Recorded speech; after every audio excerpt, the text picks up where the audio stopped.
break that up was the election of Coolidge. Well, he first took office. He ascended to the presidency. Then he ran for re-election and he won. Harding died, and he had been Harding's vice president, and he replaced Harding. There really have only been two conservative presidents in modern American history.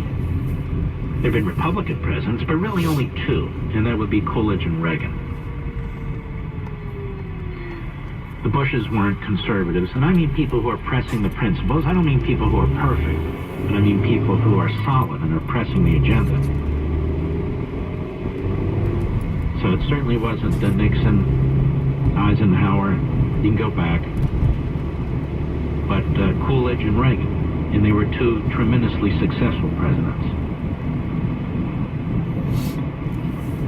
And so that really makes you think, doesn't it?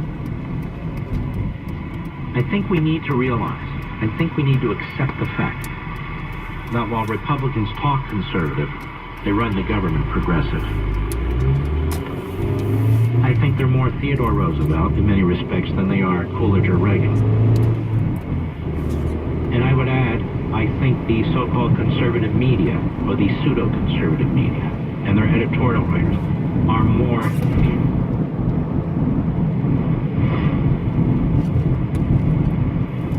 and certainly McConnell and Ryan and all of them. They're more progressive than they are conservative. I think we're going to have to accept that fact.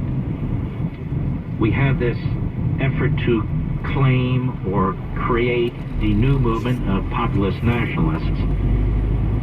Populism is not conservatism. Populism is an abstraction or a theory that lends itself to progressivism.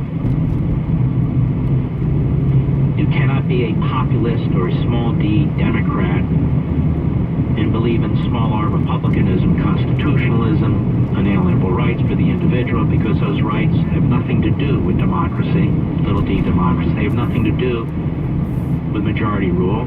They are God-given rights. Your property rights, if they're to be voted on, as John Adams pointed out, would be lost. If people could vote on whether or not you could keep your property, they would vote against you. Adams understood that, Jefferson understood it, all the founders understood that. And so there were certain things they said, no, this is not about voting, it's not about little d democracy.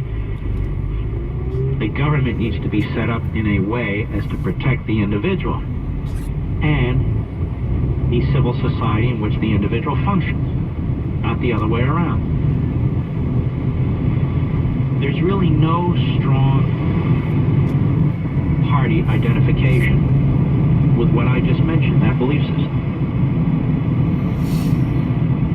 And I'm starting to think even among some of the most conservative members of Congress. I'm starting to think that. I mean, there truly is a relative handful, that's it. That's it. And the case is never made. The case is never made for liberty. The case is never made for individualism. The case is never made for private property rights. You know, I don't know what this tax thing's going to be. I see different pieces of information being presented. I checked again at the top of the hour. We don't have a final bill proposed and so forth. So I'm not going to just repeat again what appear to be the points, but we're not certain. But this thing was cobbled together not for the purpose of limiting the size of government, not for the purpose of cutting taxes across the board. I mean, even in Marco Rubio going on about the tax deductions for people with modest incomes, it ought to be raised from $1,000 to $2,000, and then you have others arguing, other groups and this sort of thing. That's not the argument. It's a left-wing argument. Tax welfare is a bad thing. Instead, what he and the others should have been arguing for was across-the-board tax cuts, rather than more and more people paying no taxes. A society cannot survive if more and more people pay no taxes and get the vote for somebody else to pay more taxes. And so there's this effort to promote a movement that really comes out of progressivism. That's this populist notion. If you think, I don't really even know how to do this anymore. I don't want to keep saying read Rediscovering Americanism, but if you read on your own, let's do it that way. Rousseau. If you read on your own, Hegel, you don't even have to get the Marx. If you read just those two, and there's a lot to read, and it's not easy, or read what I've written about them, if you like, you'll see this whole idea of populism, or modern-day progressivism, is anti-individualism. It's anti-individualism. They conflict. And the Constitution creates the balance. And it's the Constitution that's being eviscerated by the progressives because they don't want the balance.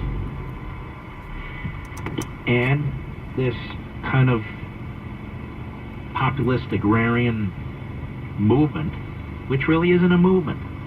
It's a few people who press the case. But I am concerned, and I'll reiterate what I said yesterday, that the intellectual side of the conservative movement is very weak. It's very thin. Most of the great thinkers have gone. Some of them are still with us.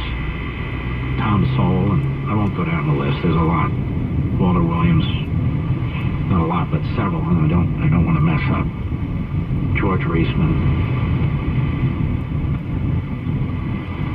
But we have to turn to Milton Friedman, Bill Buckley,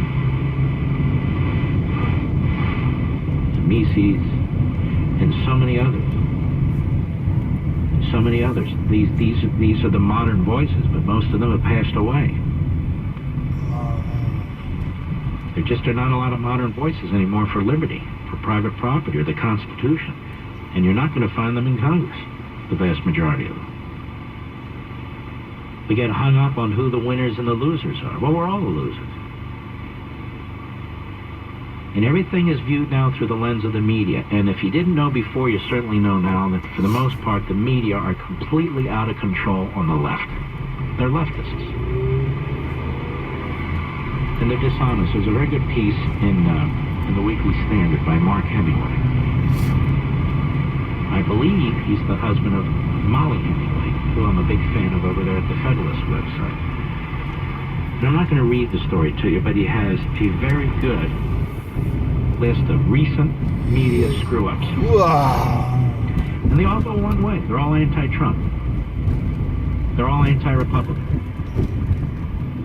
How many media screw-ups can you remember that were anti-Obama or anti-Democrat? Almost none, right? Well, we get virtually on a daily basis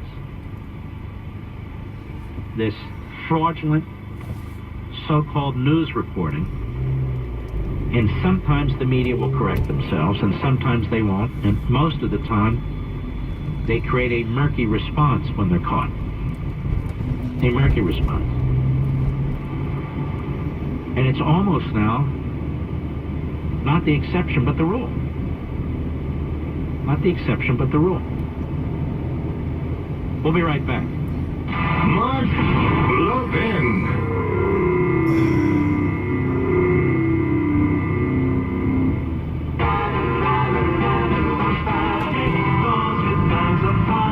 Freedom 970 wants to give $1,000 to the best choir in Portland. Submit a video of your choir singing any Christmas song at freedom970.com to win $1,000 in cash. It's caroling for cash on Freedom 970. Get all the details now at freedom970.com. Good luck. I'm Chip Davis of Mannheim Steamroller. Just on my way to mail my Christmas cards. You know, Christmas cards first appeared in 1843 England. Back then, most folks would write a personal Christmas letter to each of their friends. But Sir Henry Cole, a British writer and public servant, was simply too busy. So he asked an artist friend to design a Christmas calling card for him. It was lithographed, hand-colored, and simply read, "A Merry Christmas and a Happy New Year to you." It was an instant hit, and this year, between Thanksgiving and Christmas, over 20 billion cards, letters, and packages will pass through the U.S. Post Office. So let's get them in the mail. It's only a week and 2 days till Christmas, and I'm Chip Davis of Mannheim Steamroller. Presented by Simply Safe, comprehensive, professionally monitored home security with no long-term contracts at simplysafe.com. Not available in all states. Thank you for calling Reese and Irby's, the future of frozen yogurt. Are you the robot people? Reese and Irby's Froyo robots? Yes, ma'am. Our Froyo robots serve 7 different flavors of delicious frozen yogurt with up to 6 delicious toppings, all within 60 seconds. We place our robots all over the country. Malls, theaters, theme parks.